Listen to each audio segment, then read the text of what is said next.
Good afternoon. I think it's afternoon. Maybe not. Good morning. For those of you who don't know me, I'm Joanne and Tony's son, Mark, and I'm speaking on behalf of my siblings, Mary Jo, Tony, and Terry. So, as Paul said, thank you for joining our celebration of Joanne, our wife, mom, grandma, Gigi, sister, aunt, and friend to all of us. Mom is now with her dear departed dad, CF, her mom, Marion, sister, Elle, and Uncle Doug, Uncle Jim, and Auntie Jean. All of Mom's brothers are here today. My Uncle Bob, Uncle Mike, Uncle John, Richard. He's not uncle because he's too close in age to me. Along with many nieces and nephews, friends, her 8 grandchildren. They're not all here today, but I'm going to name them all. Well, Paul just named them, so I'm going to avoid that. But I'm speaking on behalf of my dad, Tony, my sister, JoJo. Most of you know her as Mary Jo. My brothers, Tony and Terry. And while Terry was here last weekend so that Mom could enjoy her whole family in her last hours, he cannot attend today, unfortunately, but he did offer some memories, and I'm going to share those with you now. These are from our brother Terry. Joanne was born in spring when the first blue flowers blossomed beneath Wisconsin skies. And she died surrounded by love and light in autumn when the heavens turned gray. The sun was an echo behind clouds, and the inspiring beauty of blooms prepared for their deep sleep. She lived a life dedicated to her family and friends, and to bringing joy and humor to those she knew. She gave the miracle of life to 4 children, and never wavered in her love for them and their father, her husband of 62 years. She was loved deeply by many, and she returned their love with a smile, and always with questions about their lives. She was a sincerely curious woman, always searching for details about our past and our future. Always wanting to know where we were and what we were doing and how we felt.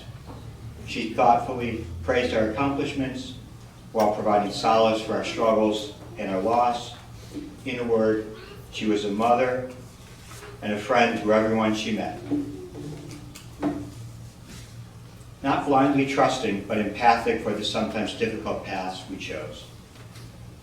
Joanne was a humble woman with a profound capacity for feeling the pain of others, for listening for cues of sadness and joy, for giving and receiving the simplest gift that lasts eternally in our hearts, the gift of friendship and the gift of companionship on this earth is naturally filled with equal parts of happiness and grief.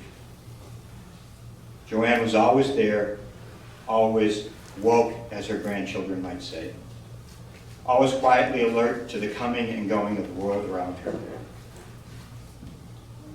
The universe watched over her in her final hours and shined a full moon on the night she died, filling the world with a reflection of our brightest star, our mother and our friend. May her perpetual light shine upon us all. Thank you, Terry. It's really hard to capture someone's life in a few words, especially if that person is your mother. Okay, now I can change gears. We're switching into my words. I decided to lighten things up a bit so I could make it through the rest of the speech. And I did make it all the way through this morning, so I'm trying to get it. But some of you have known Joanne for many, many years, and others for much less time. But here are just a few memories of our dear mom to help celebrate her life. This is a celebration today.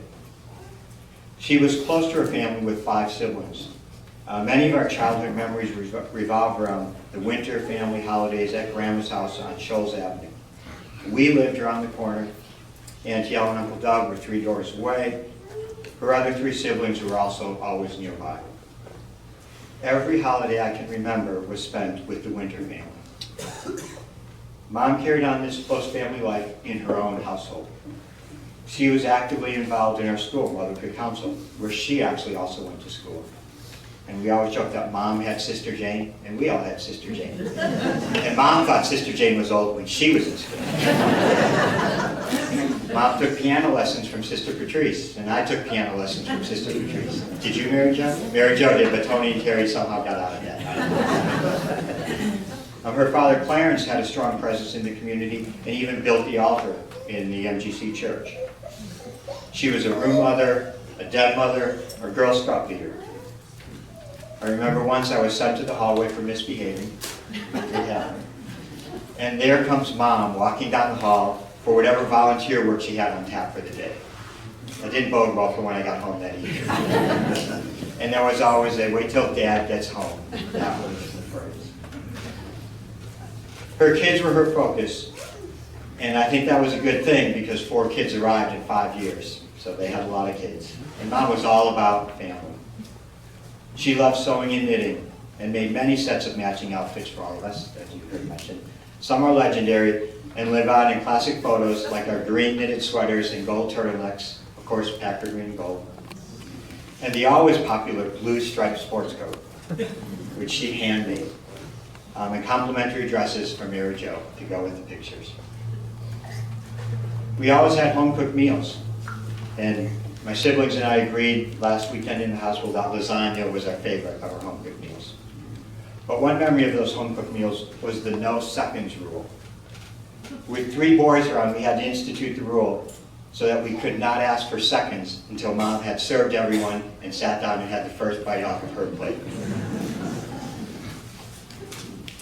And friends were always welcome in our house, and Mom was close to all of them. She knew them well, and they all knew they were welcome at her house.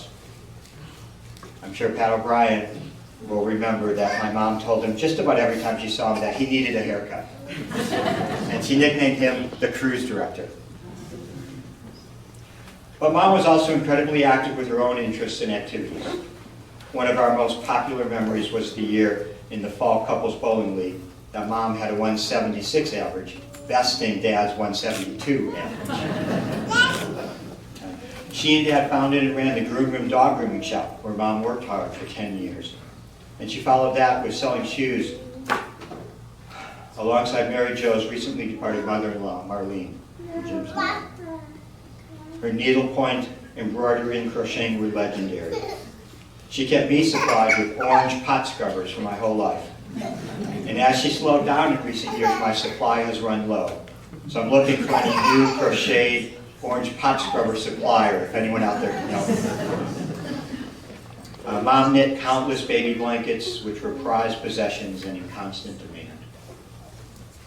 As past family and friends have reached out this week, I've heard a common theme. She was always fun to be around. She was accepting of everyone, and she always made people smile. And I could go on, but I think that paints a very good picture for all of you. And I'm sure Mom and my siblings would be shocked if I didn't have my camera on hand and didn't share some photos. So first, I'm going to take a few pictures here of the whole group, just so that Mom knows I'm here. And I didn't know I was going to have to do a 360 here because people are gathering. And I saw Julie way over in the corner there. And Tony, if we could just start. And so now,